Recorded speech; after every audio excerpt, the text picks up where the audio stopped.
Сәлеметсіздер ме оқушылар? Менің аты жөнім Бекен Қалымбекұлы. Жасым 36-да, 11 жылдық тәжірибем бар. Яғни физика пәнінен 11 жыл бойы сабақ беріп келе жатырмын. Ұлттық бірыңғай тестілеуде 11 жылдан астам тәжірибем.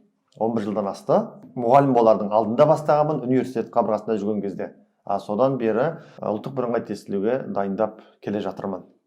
Қазіргі уақытта Алматы қаласындағы химия биология бағытындағы Назарбаев зияткерлік мектебінің физика пәнінің мұғалімімін.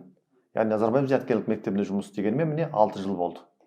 Осы 11 жылдық жұмыс барысында небір оқушылармен жұмыс жасадым. Керемет білетін, керемет білімді оқушылармен де жұмыс жасадық. Физикаға қызығып, бірақ керемет оқымаса да қызығатын балалармен жұмыс жасадым. Бірақ соларменен жұмыс жасап, Аллаға шүкір, көп балалардың университетке түсіп кетуіне түрткі болған жайымыз бар. Негізінде мен 39-шы лицейде жұмыс жасап жүрген кезде Алматы қаласы бойынша физикадан, ұлттық бірыңғай тестілеу бойынша физикадан алдыңғы үштік қатардан түсіп көрген жоқ.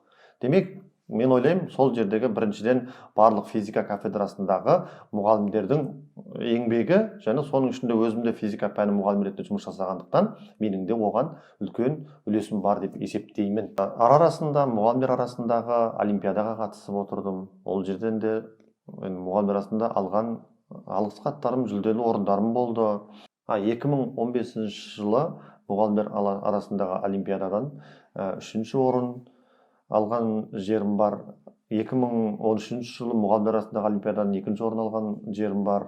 Және өзімнің дайындаған оқушыларымда, мысалы, Москвада олимпиадаға қатысып, Москваға барып, ол жерден 2-ші орындар алған жерлер бар. Өзім Әл-Фараби атындағы Қазақ ұлттық университетінің физика факультетін бітірдім. Астрономия мамандығы 5 жылдық білімменен жоғары білім болып есептелінеді. Одан кейін UIB дейді, университет International Business деген университеттен магистратура бітірдім. Магистратураны ағылшын тілінде оқып бітірдім, яғни физика пәнін ағылшын тілінде оқытатын мұғалім деген мамандық бойынша. Қазір сол Назарбаев зияткерлік мектебінде 11-12 сыныптарға физиканы ағылшын тілінде өтемін. 2014 жылы Сингапур мемлекетінің NIE деген университетінде арнайы өткен тәжірибе алмасу практикумында барып, сол жерден арнайы практикадан өткенбіз. Ол жердегі мақсатымыз заманауиланған оқыту методикасын сингапурлық әріптестермен бірге және сол Сингапурдың оқу методикасын мен тәжірибесін үйреніп қайту мақсатында бардық. Ол кездегі үйренген ең басты білген нәрселерім бағалау бойынша дұрыс жұмыс жасау керектігін үйрендім. Клил методикасы бойынша арнайы British Study'дің мамандары оқытқан Клил методикасы бойынша 4 айлық арнайы курсты бітірдім. Тілді ғылымменен бірлестіре отырып оқу. Ол қай тіл болмасын, ең бірінші ситуацияны, мәселені дұрыс түсіне білген адам, соның мән-мағынасын түсіне білген адам арғарай ситуацияны шешуге қадам жасай алады. Ең бастысы сол мәселені түсіне білуде. Физика пәні ситуациялық сұрақтардан тұратындықтан сол мәселені тілдік дағдысы жақсы жетілген адам түсіне алады. Яғни осы методика бойынша білімін толықтағанмын және қазіргі кезде сол методика бойынша жұмыс жасаймын. Енді осы Клил методикасын пайдалану барысында менің оқушыларым физика пәнін ағылшын тілінде еркін түсініп кете алатын деңгейге жетті.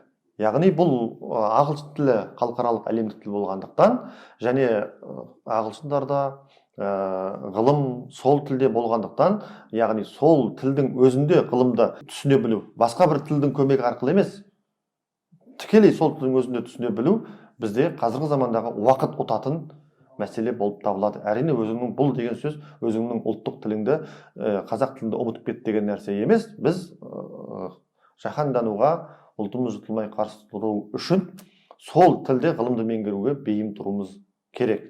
Яғни ғылымды бірінші болып алуға бейім тұру үшін сол Клил методикасын әрбір мұғалім қолдану керек деп ойлаймын. Москвадан келген арнайы мамандарменен бірге олимпиадаға қалай дайындау керек екендігі туралы арнайы практикадан өттік. Ол физиканы жаңағыдай дарынды балалармен қалай жұмыс жасау керек, физиканың қиын есептерін қалай шешу керек деген методикадан арнайы өттім. Және сол методика бойынша балалар дайындап, жаңағындай аудандық, қалалық және республикалық деңгейде жүлделі орындарға ие болған оқушыларым бар қазіргі сәттерде. Ал енді қазіргі кезде мені қатты қызықтырып жүрген тақырыптардың бірі ол физика пәнін есеп шығару пәні ретінде түсінбей, нақты практикалық пән ретінде түсіну үшін үй жұмысын оқушыларға қалай беру керек деген тақырып мені қатты қызықтырады. Үйге 10-20 есепті шығаруға бере салғаннан көрі, үйге оқушыларға арнайы зерттеу жұмыстары берілсе. Оқушы өз қолменен белгілі бір экспериментті, үйінде қолжетімді экспериментті жасап көріп, соны физикалық тұрғыда зерттесе, және сол кездегі физиканың формулалары есеп шығару үшін емес, сол мәселені шешу үшін екендігін оқушы түсінсе, есінде қалады деген ой туындады. Сөйтіп қазіргі кезде үй жұмысын есеп ретінде емес, практика ретінде беру жағын зерттеп, методикалық зерттеу бағытындамын. Соған бұйырса мақалалар жазып жатырмын, оқып қаларсыздар. Ал енді құрметті оқушылар, менің сіздерге айта кететінім, сіздерге ұсынатыным, сіздер біздің каналымызға тіркеліңіздер. Және бізбен бірге жұмыс жасап, өзіңіздің армандаған мамандығыңызға грантты ұтып алуға, сол мамандығыңыздан грант ұтып алуға бізбен жұмыс жасасаңыздар, сіздерде көп мүмкіндік болады деп ойлаймын. Өйткені мен сіздерге физика пәнін ұлттық бірыңғай тестілеуде формулаларды қалай қолдану керек, ұлттық бірыңғай тестілеудің жаңағы варианттарын қалай шешу керек, осының ең ұтымды, ең керемет методикасын мен сіздерге түсіндіріп бере аламын. Мен сіздермен қуана жұмыс істеуге дайынмын.